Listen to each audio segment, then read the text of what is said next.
venez d'entendre, c'est quelques-uns des sons que la NASA a choisi d'envoyer dans l'espace en 1977. Une sorte de carte de visite de notre espèce à un destinataire qui nous est encore inconnu, appelé sobrement le Voyager Golden Record. Il s'agissait d'un disque doré arborant des instructions d'utilisation sur la face avant et contenant les sons censés représenter l'humanité si un jour quelqu'un était amené à tomber dessus. Et aujourd'hui, après 49 ans de voyage, toujours aucune nouvelle. Puis de toute façon, si une espèce extraterrestre était amenée à nous parler, ça se saurait.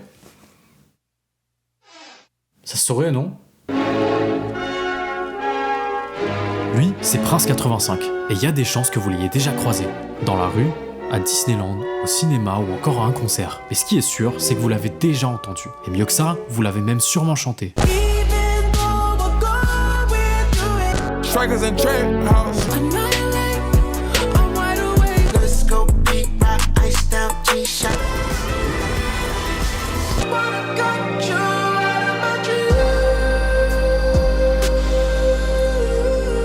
Et si son nom ou son visage ne vous disent rien, c'est normal, car à l'heure actuelle, personne, ou presque, ne connaît sa véritable identité. Alors j'ai cherché, et c'est là que c'est vraiment devenu bizarre, parce que je me suis rendu compte que derrière ce visage d'alien, il n'y a pas qu'un producteur de génie, il y a un secret vieux d'il y a plus de 20 ans, qui traverse Paris, Toronto, Los Angeles, le monde du graffiti, le marché de l'art et l'industrie musicale. Un secret que personne n'avait encore percé jusqu'à maintenant.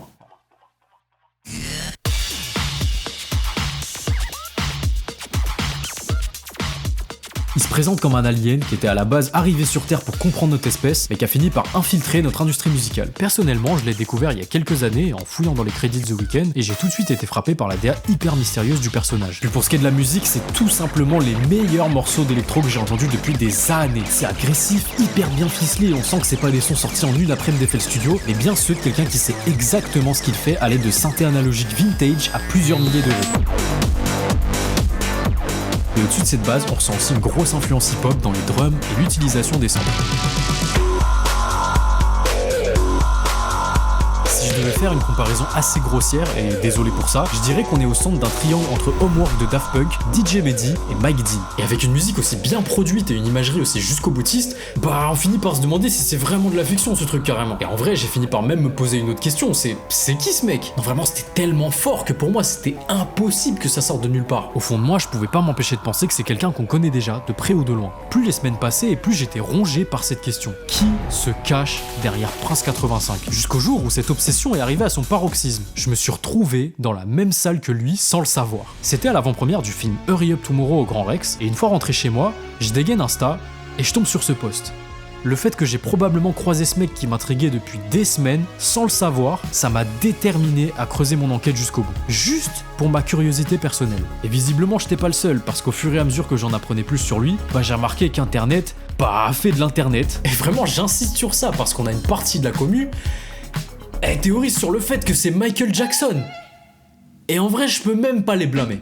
Il y en a d'autres qui pensent que c'est Guy-Man des Daft Punk, et en soi ce serait pas délirant vu la séparation du groupe en 2021 et le même niveau de perfectionnisme au niveau de la musique et de l'image. Puis enfin il y a la théorie la plus validée par la commu à ce jour, ce serait qu'il s'agit d'un alias secret de The Weeknd pour produire de la musique électronique sous un autre nom. Vu la proximité des deux artistes et la décision récente de The Weeknd d'arrêter la musique sous le nom avec lequel on l'a connu, en effet jusqu'ici ça paraît être la plus probable. Mais il y a un truc qui me faisait tiquer, c'est que Prince 85 il paraît extrêmement présent en France, à tel point que c'est même pas juste comme s'il kiffait le pays ou quoi, c'est vraiment comme s'il y vivait. En dehors de la théorie sur les Daft Punk, ça colle pas du tout. Alors bon stalker, j'ai voulu creuser un peu plus. Bon, déjà reprenons du début. Pour l'instant, ce qu'on a pour sûr, c'est les morceaux qu'il a produits. Et quand on épluche les crédits de ces derniers, on tombe sur un nom peu connu qui ressort de temps en temps. Amin F. Et c'est là que les choses ont commencé à vraiment devenir intéressantes.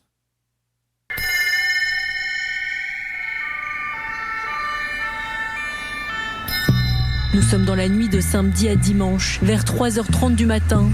Une habitante du quartier, réveillée par le vacarme, filme la scène. L'homme porte un gilet jaune, visible dans la nuit, comme s'il était un employé municipal en train d'effectuer des travaux. Si vous aviez l'habitude de vous balader dans le centre de Paris, vous avez peut-être déjà croisé ce rat. Il s'agit d'un pochoir de Banksy, la superstar du street art, posé à l'arrière d'un panneau de parking sur la rue Beaubourg. Mais si vous passez par là aujourd'hui, je suis désolé de vous décevoir, mais vous y verriez plus rien.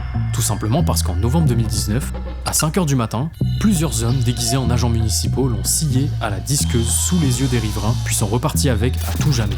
Le centre Pompidou, qui se trouvait juste derrière et qui profitait de sa présence, a porté plainte pour vol. Le fait divers avait pas mal tourné, mais a peu été oublié du public. Restez là, je vous jure que c'est un lien avec l'histoire. Parce que si on s'intéresse à la suite de cette affaire, on apprend que celle-ci a été jugée il y a à peine 2 ans. Et sur le banc des accusés, on retrouve un homme de 38 ans, lui-même artiste, le visage couvert d'un masque chirurgical comme le rat du pochoir. Il plaide coupable et il affirme avoir agi sous les ordres de Banksy lui-même, qui serait son ami. Il déclare « J'ai fait cela pour rendre service. Dans le milieu du graphe, on se rend des services. » Signé Amin F.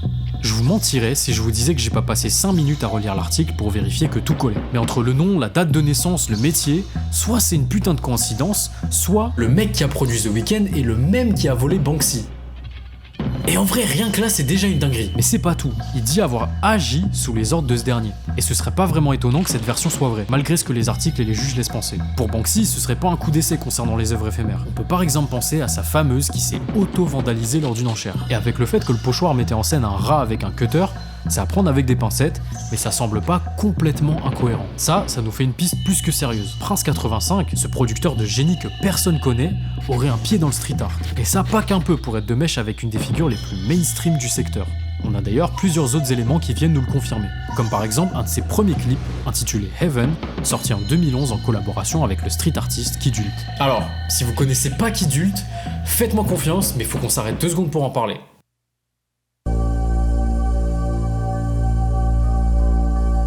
Avez-vous l'intention d'avoir des enfants, d'avoir une famille lorsque vous serez marié? Autant que si, oui. Est-ce que vous élèverez ces enfants dans les principes du national-socialisme? Bien sûr. Quel est votre type idéal de héros? Adolf Hitler. Cette femme, c'est Françoise Dior. Et comme vous vous en doutez à son nom, c'est la nièce du très célèbre Christian Dior. En 1963, elle se marie à Colin Jordan, un membre du Parti national-socialiste anglais. Et j'ai du mal à les décrire comme un couple fréquentable. Par exemple, au hasard, lors de leur cérémonie de mariage, ils mêlent le sang de leurs doigts au-dessus d'un exemplaire de Mein Kampf. Et elle proclame qu'elle aspire un jour donner naissance à un petit nazi. Alors quand plusieurs années plus tard, la maison du même nom et d'autres décident de s'approprier les codes d'un art volontairement marginal pour leur propre esthétique, l'idée elle plaît clairement pas à tout le monde. Ça agace particulièrement un homme qui va pas tarder à le faire savoir. Kid Ult.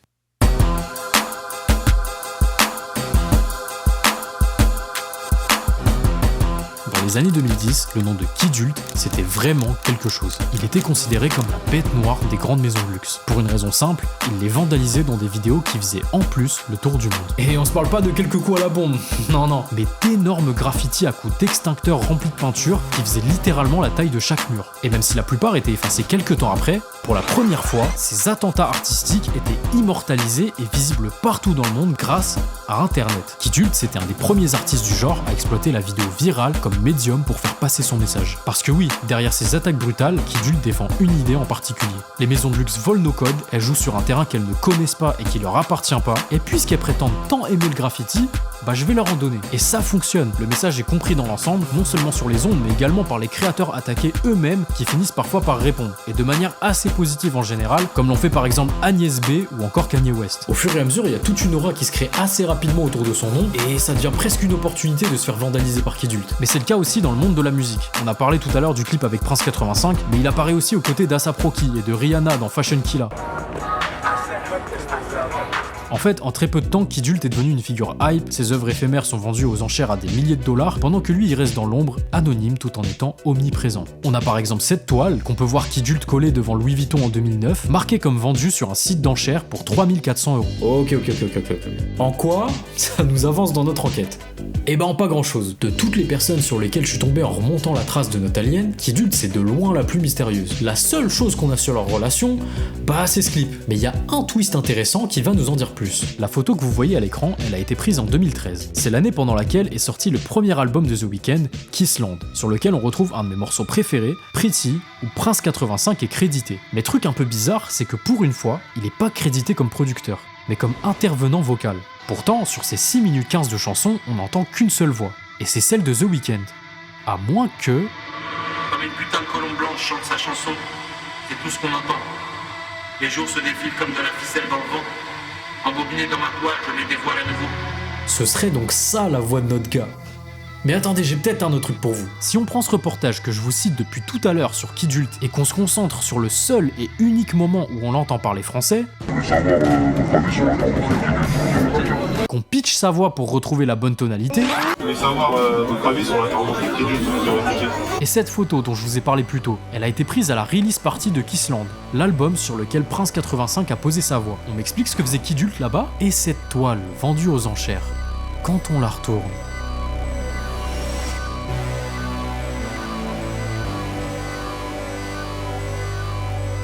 alors il y a de grandes chances que vous l'ayez compris depuis un bon moment, le Prince 85 et Kidult ne sont pas deux artistes différents. C'est bien une seule et même personne. Le mec qui a composé certains des morceaux les plus écoutés de la décennie est le même qui vide des extincteurs sur des vitrines de luxe, qui est également le même qui a volé le Banksy de la rue Beaubourg. Et la réponse, elle était sous nos yeux depuis le début. Au début de cette enquête, j'étais vraiment piqué de curiosité vis-à-vis de cet homme, et j'étais à peu près sûr que creuser et le démasquer, ça détruirait son aura à mes yeux. Mon Dieu que j'étais dans le faux. Chaque pas, chaque découverte que je faisais, ça le mystifiait d'autant plus. Et encore, je suis à peu près sûr que Prince 85 ou Kidult, ou peu importe comment on va l'appeler, ne voulait pas que ces choses soient découvertes.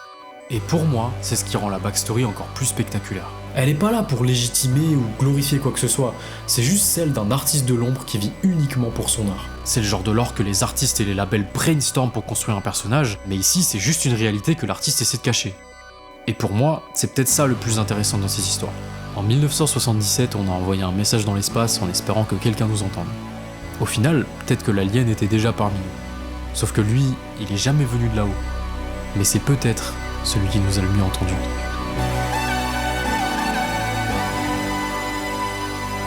Merci à tous d'avoir regardé, j'espère que cette histoire vous aura plu.